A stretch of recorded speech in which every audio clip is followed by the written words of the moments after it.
High everyone welcome to my blog. आज चाहिँ हामी किनमा नुडल्स बनाउने अनि सबैभन्दा अगाडि पानीमा नुडल्स भाग उमाल्ने, त्यसपछि एउटा ताईमा तेल हाल्ने, तेल हालिसकेपछि हल्का जिरा र मेथी चट्ट पारेर हालिदिने, अनि त्यसपछि त के रह्यो चप चप चप काटेको प्याजलाई स्वाई हालेर फ्राई गर्ने। अनि त्यसपछि हामीले चिकन किमा टक टक टक टक चिकन पोर्क जे गर्दा पनि हुन्छ, यो चाहिँ हामीले पोर्क किमा गरेको तिनवटा ल्याएर अनि पोर्क किमालाई हालेर बुट्ने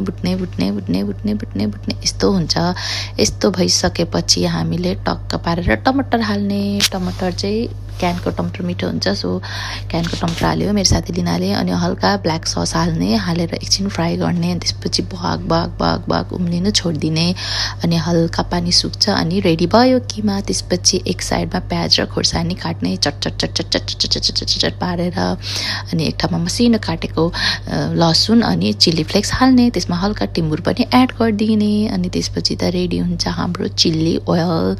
यो चाहिँ चिल्ली ओइलको लागि हो। चिल्ली ओइलको लागि भनेको तोरीको तेल, हामी त तोरीको तेल खान्छौँ नि त नेपालीहरू, सो तोरीको तेल तताउने अनि यसरी फिल गर्ने। तातो भइसकेपछि त त्यो अघिको चिल्ली फ्लेक्स र लसुनलाई ज्वाइँ पारेर झाँडिदिने यस्तो मजाले। त्यसपछि एउटा प्लेटमा हल्का सस अनि अघिको चिल्ली ओइल हाल्ने, अनि त एकदम सजिलो गरी किमा नुडल्स रेडी हुन्छ। यो रह्यो हाम्रो नुडल्स चट्ट पारेर मेरो साथी लिनाले बनाएको किमा नुडल्स। हजुरहरू पनि ट्राई गर्नु होला, एकदमै इजी छ अनि एकदम धेरै मिठो पनि। अनि त्यसपछि अघि बनाएको किमा टक्क पारेर माथिबाट हाल्ने, प्याज हाल्ने, खुर्सानी हाल्ने, अनि त्यसपछि भाग उमालेको चाइनिज साग हुन्छ जसलाई पोक्चाइ पनि भन्छ, त्यो टक्क हाल्ने। त्यसपछि त यति मिठो हुन्छ। Bye bye.